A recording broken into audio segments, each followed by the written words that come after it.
Genesis chapter 38. At that time Judah left his brothers, and visited a certain Adullamite, whose name was Hira. There Judah saw the daughter of a certain Canaanite, whose name was Shua, and he took her, and had relations with her.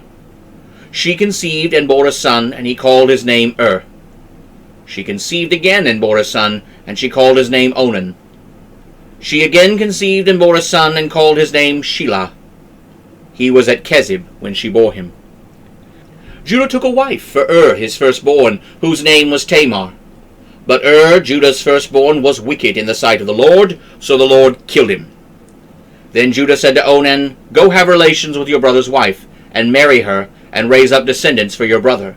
But Onan knew that the descendant would not be his. So when he had relations with his brother's wife, he let his semen go on the ground, so that he would not give a descendant to his brother. What he did displeased the Lord, therefore he killed him also. Then Judah said to Tamar, his daughter-in-law, Remain a widow at your father's house until Shelah my son grows up. For he thought, He may die also, just as his brothers did. So Tamar went and lived in her father's house.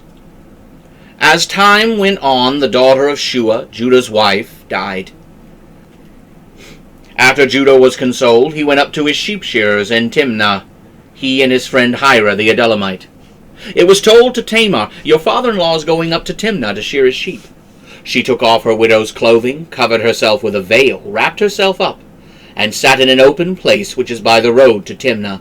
For she saw that Shelah was grown, and she was not given to him as his wife. When Judah saw her, he thought she was a prostitute, because she had covered her face. He turned to her by the road and said, Come now, let me have relations with you. For he did not know that she was his daughter-in-law. And she said, What will you give me, so that you may have relations with me? And he said, I will send you a young goat from the flock. And she said, Will you give me a pledge until you send it? And he said, What pledge should I give you? And she said, Your signet, your bracelets, and your staff that is in your hand. So he gave them to her, and had relations with her, and she conceived by him. She arose and went away, and taking off her veil, she put on her widow's clothing.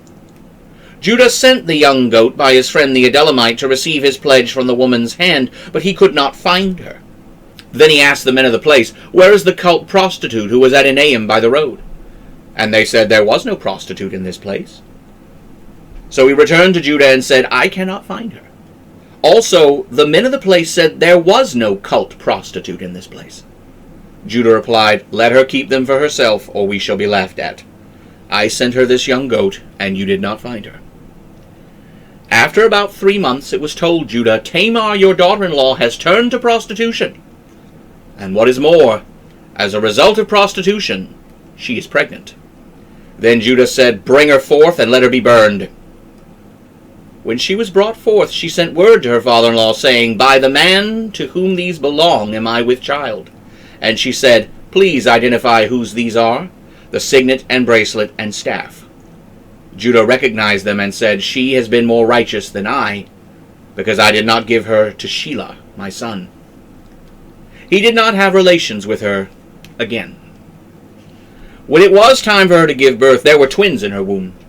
While she was giving birth, one put out his hand, and the midwife took and tied on his hand a scarlet thread, saying, This one came out first. But as he drew back his hand, his brother came out. Then she said, How have you made a breach for yourself? Therefore his name was called Perez. Afterward his brother came out, the one that had the scarlet thread on his hand, and his name was called Zerah.